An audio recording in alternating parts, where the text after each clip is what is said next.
The Mitchell family. Good morning, good morning, good morning. You're the sugar to my tea. Meet the Mitchell family. Start saving for your golden years with a Sagicor Lifestyle Approved Retirement Scheme. The time by Sagicor Life is 7 o'clock. CVM News at 7 headlines Tuesday, courtesy of Heart NSTA Trust, Jamaica's Human Development Agency.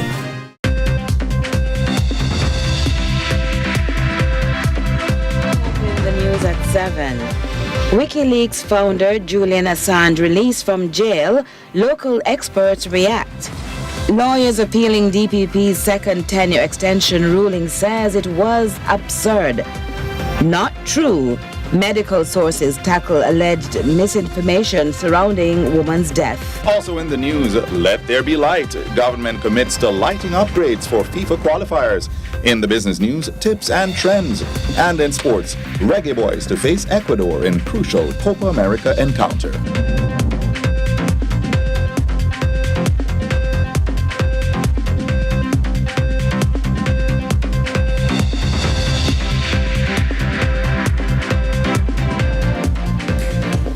From Kingston, Jamaica, this is CVM News at 7. I'm Stephen McHugh. And I'm Carolyn Brown. It's Tuesday, June 25, 2024. Thanks so much for joining us for what will be a shortened broadcast to make way for our continued live Copa America coverage.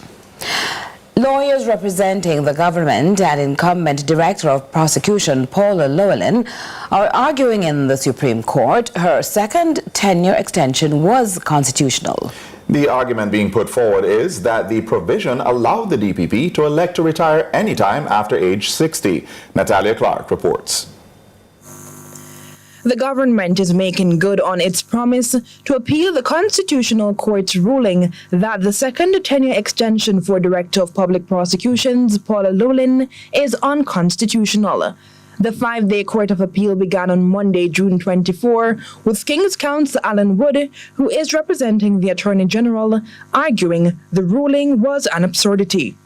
In April, a 3-judge panel ruled amendments to the Constitution to increase the retirement age of the DPP and Auditor General from 60 to 65 and up to 70 in unique cases was constitutional. However, Section 2, Subsection 2 of the bill, which allowed the sitting DPP to elect to retire at any time after attaining the age of 60 years by writing to the Governor General, was struck down as unconstitutional.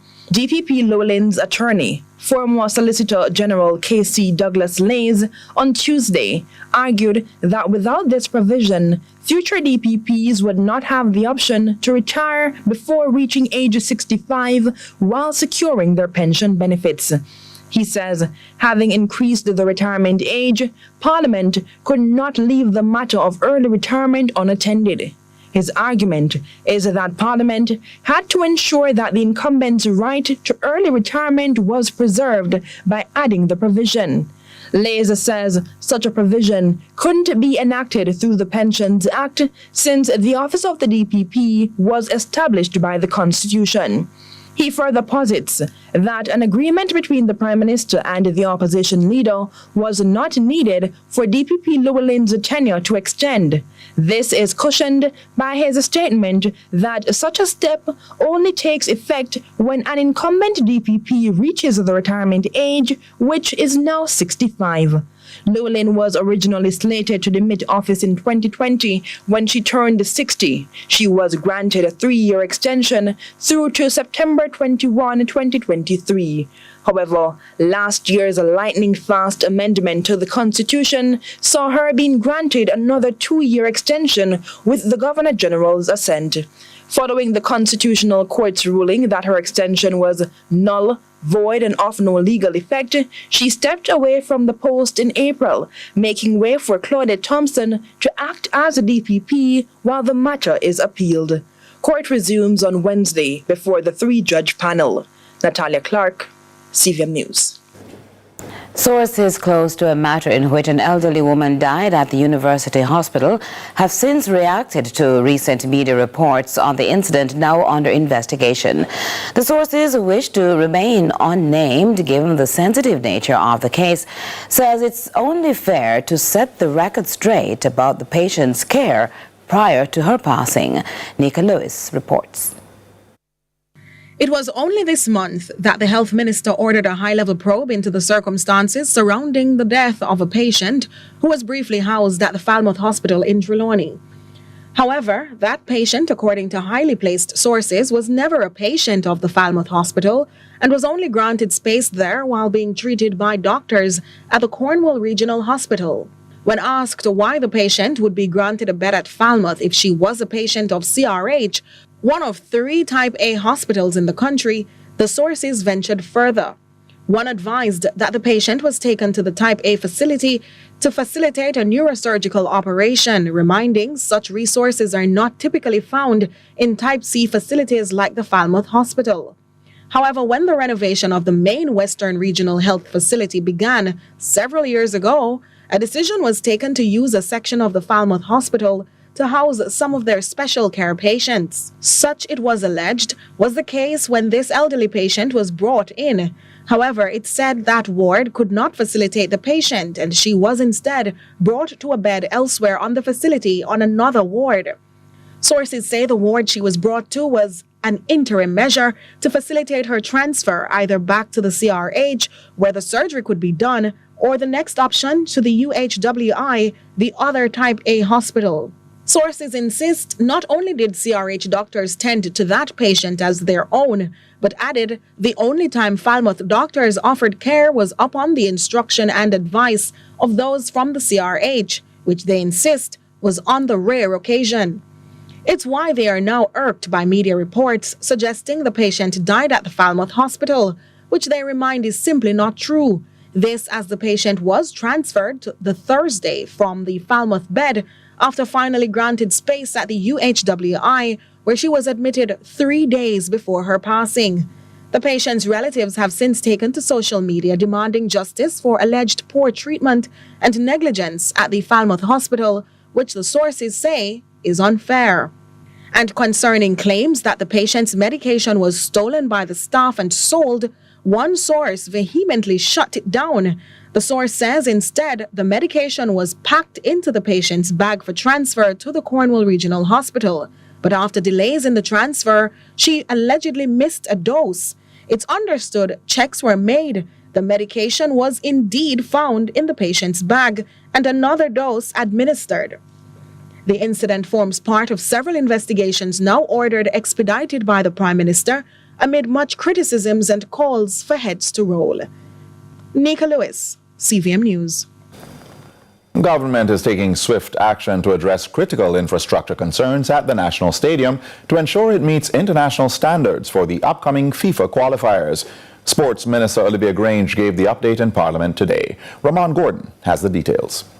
The island's main sporting complex recently came under intense scrutiny after a FIFA World Cup qualifying match scheduled for the venue was postponed due to inadequate lighting.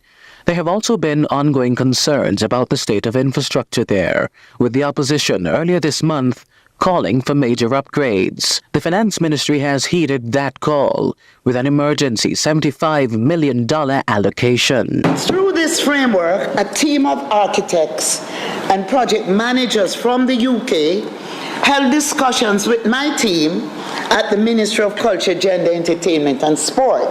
The document, Mr. Speaker, in essence, proposes to not only address the shortcomings of the existing stadium, but also to identify the full potential of this iconic stadium. Sports Minister Olivia Babsy-Grange says the government is keen to transform the island's 62-year-old national stadium into a world-class venue, suitable to match the nation's sporting prowess. In Parliament Tuesday, Minister Grange revealed the Holness administration recently formed a new partnership with the United Kingdom to potentially secure funding for the project. This remedial work must be completed by September of this year for the stadium to meet the FIFA requirements for international matches that that are scheduled to be played at the office in the second and third week of September. The minister says the work at Independence City, which houses the National Stadium, may cost up to $100 million or nearly 16 billion Jamaican dollars. Grain states that the government intends to establish the site as a major tournament venue, training center, and visitor attraction to promote brand Jamaica. We have communicated our decision to the Ministry of Finance and the Public Service, which will now finalize the funding agreement and release funds in short order to begin phase 1 of the development, which is the Stadium Assessment Feasibility Study. The government intends to initiate works in August next year. Meanwhile, the sports minister also announced potential upgrades for another site being funded by private investors. This government is determined to exploit the full potential of Trelawney Stadium for the benefit of the Jamaican people. We have been in discussion about a $550 million development at the facility. This sports tourism development also proposes the construction of high-rise condominiums and a hotel. Ramon Gordon for CVM News. The international media is buzzing with news of the recent release of WikiLeaks founder Julian Assange, who served some 5 years in a British prison for charges relating to espionage. To many who read his thousands of leaked email on legal and security matters, he was a hero. But to Jamaicans, who is Assange? Well, our reporter Ramon Gordon tells us why his release matters. In recent updates, Australian editor and WikiLeaks founder Julian Assange has been released on bail after roughly 5 years in a London lockup. The editor came under heavy scrutiny after releasing documents in 2010 highlighting classified information about U.S. military operations. Attorney at law and founder of Design Privacy, Chukwemeka Cameron, explains what this development means in the Jamaican context. I think it is a win for democracy because what he was able to uncover is how our perception of privacy was being undermined by the United States, the UK and Australia. Jamaica's government officials were not left out of the mix, as WikiLeaks had its fair share of releases on the extradition of Christopher Dudas Coke in 2010. But would such a leak constitute a breach of privacy today under the new Data Protection Act? Interestingly, the Data Protection Act doesn't restrict anyone from using other person's personal data. It allows us to do what we have to do. It just says that we must follow certain rules when doing so. He, however, cautions journalists to ensure any information being published is geared towards the benefit of the public. In publishing information, which is very often personal data about individuals, when publishing information received from a source like a WikiLeaks, journalists must ensure that they are meeting some specific public interest. Meanwhile, former PAJ President Hilton Dennis says there's a double standard in how the government wants information to be accessed and released. The whistleblower legislation of 2011 encourages members of the public to disclose information that come into their possession, right? So the government doesn't want classified information about its activities to be known publicly, but encourages people to blow the whistle on each other, people in the society. Assange is set to enter a plea deal with the U.S. for one charge under the Espionage Act, along with no time in U.S. custody, as he will receive credit for the time he spent imprisoned in the UK. He's set to appear in court in Australia soon. Ramon Gordon for CVM News. And CVM News at 7 will continue in a moment.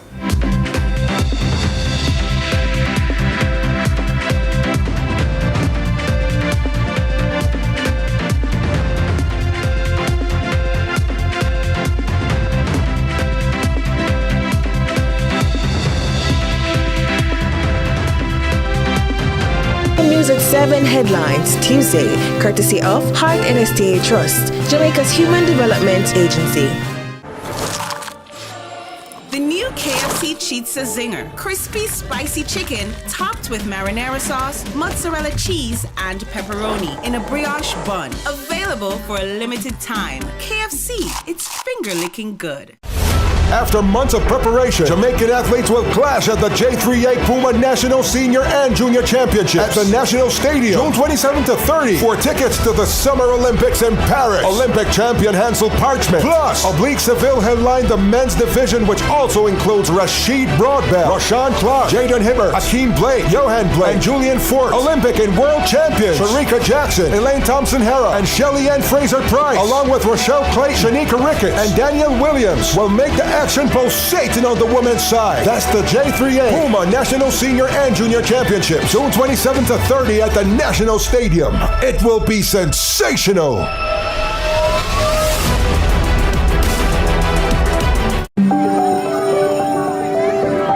Hey, how was school? It was really good, but I'm really hungry. Can we get some juicy pie? Sure we can.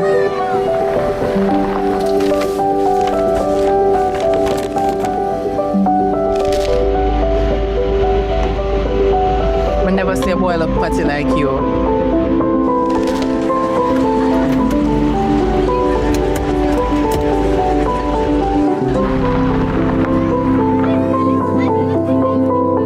Hey son, you good? No, Dad, I'm starving. Can we get some juicy patties?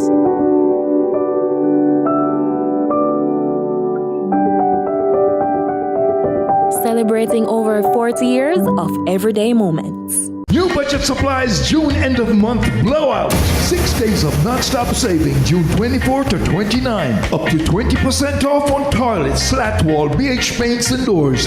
And amazing deals on everything else. You can't lose at New Budget. Come see us now at New Budget Supplies, 195 Hagley Park Road. May I go down there right now? Call us today, 9234560. Don't miss out on these unbelievable savings. You can't lose with New Budget. CVM News at 7 Tuesday, brought to you by KFC. The new KFC Cheats a Zinger. Available for a limited time. KFC, it's finger-licking good.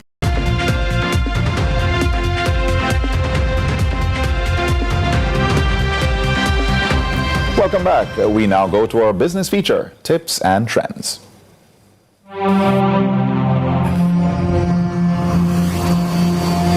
Dreaming of that dream vacation, fancy car, or cozy house?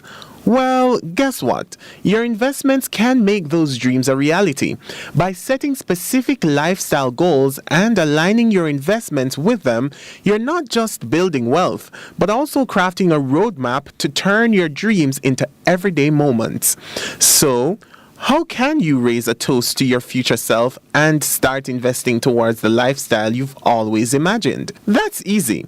All you need to do is follow these steps from Dave Dixon, Senior Vice President for Sales and Service at Barita Investments. Try and identify the goals early and put a number to them. Try and get estimate of what this goal would cost. Now, there are tools out there that would allow you to project. If I do X per month over X time, how much money would I have? So for example, you may have a 5-year-old that is very bright and wants to go to a particular school in 15 years. You could look at what the current fees are for a program like that, increase the fee over time, and then look at what you would need to invest each month in order to get to that goal. So you can talk to an advisor, ask the questions, how can I get that figure? You may not be able to do it right away, but you could gradually, as your income increase, you gradually increase the amount you invest. And depending on what you invest in, that also increases your income. So it's important that we define the goals, put a number to it. You want to retire? What's the income you want when you retire? You want to buy this particular apartment? What's the cost of it? You want to buy this car? What's the cost of it? So you want to invest in this venture? What's the cost of that investment? And how do I break it down to get to that goal?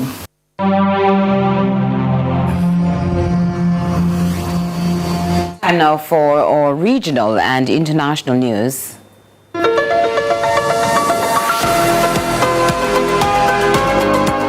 We begin with news in the region. In Guyana, Hamilton Green, a member of the Council of Elders of the People's National Congress, has expressed confidence that appropriate mechanisms will be established to conduct a thorough investigation into the sexual harassment allegations made against opposition leader Aubrey Norton. More from HGP TV News. As the Council of Elders spearhead an inquiry into allegations of sexual harassment leveled against incumbent leader of the People's National Congress Reform, Aubrey Norton, by party member Vanessa Kassoum, former Mayor Hamilton Green believes that the option of a polygraph test should be explored. I said, as far as I'm concerned, we need to perhaps mobilize the appropriate resources to put in place a polygraph test if both or other parties would agree to that. In international news, after a years-long legal saga, WikiLeaks says founder Julian Assange has left the UK after reaching a deal with US authorities that will see him plead guilty to criminal charges and go free. Assange, 52, was charged with conspiracy to obtain and disclose national defense information. Here's the BBC. Nomia, you're following this. Tell us more about this agreement. Well, it's interesting because although he has been in jail in the UK since 2019, the actual story of Julian Assange has been running for more than a decade, hasn't it? So his WikiLeaks website rose to prominence in 2010. You mentioned there this breach that the Americans said, largest of its kind in US military history. And stay with us for sports. Up next.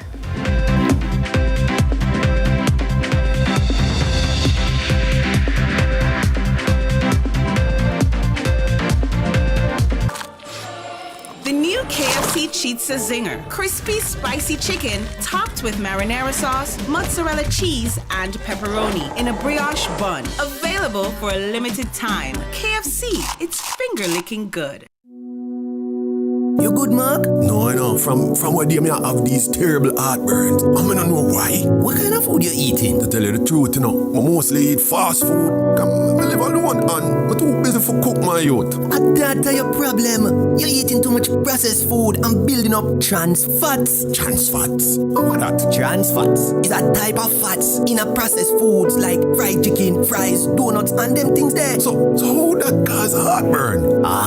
So eating trans fats can cause heartburn or acid reflux. So if you don't stop eating or cut back on the amount you eat, things can get worse. Like what? You can get heart attacks, stroke, type 2 diabetes, or even die. But fats and oils not important for eating, my youth. Yes, but the healthy kind in a vegetable aisle, nuts, seeds, and fish. Okay, no, I'm gonna switch up my diet starting today. Just remember to balance it out with your fresh fruits, vegetables, and ground provision. A message from the Ministry of Health and Wellness. New Budget Supplies June end of month blowout. 6 days of non-stop saving June 24 to 29. Up to 20% off on toilets, slat wall, BH paints and doors. And amazing deals on everything else. You can't lose at New Budget. Come see us now at New Budget Supplies, 195 Hagley Park Road. May I go down there right now? Call us today, 9234560. Don't miss out on these unbelievable savings. You can't lose with New Budget.